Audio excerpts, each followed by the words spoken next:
Көрдім мен сіздің доңызды көрдім, бір видео түсіргеніңізді, одан кейінгіңізді көрдім. Қазір мінекей Құдайға шүкір тыным таппай жүріп жатырмын, сахарым төмен. Жақсы. Кім ауырады сахармен, пожалуйста, ішіңіздер. Қорықпай? Настаиваю, ішуге даже, қорықпай ішіңіздер. Және де менің қызым псориазбен ауырған 20 жылдай, күйеуге тие алмай жүрген.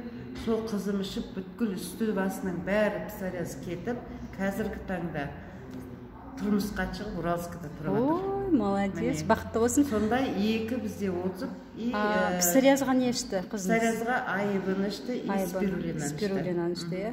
Енді мен қазір таңда мінекей, сол бір айға істейсем, марафон Росқа қатыстым.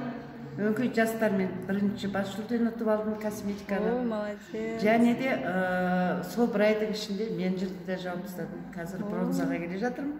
Мені көріп бұрынғы ауырған адамдардың бәрі менен қазір продукция сұрап маған жазылып алып жатыр. Даже менің бауырымды осыдан бір жыл бұрын гепатология центрда учетта болған.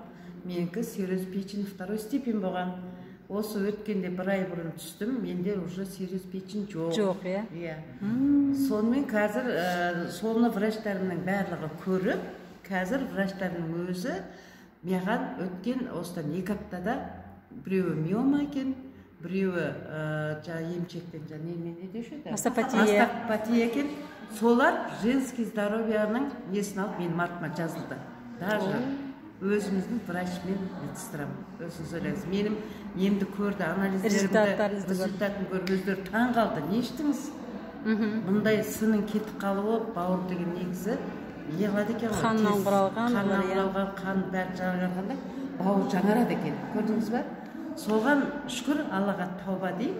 Сол мінекей. Бүгін сол 75-тегі бір апа больницада жатқан.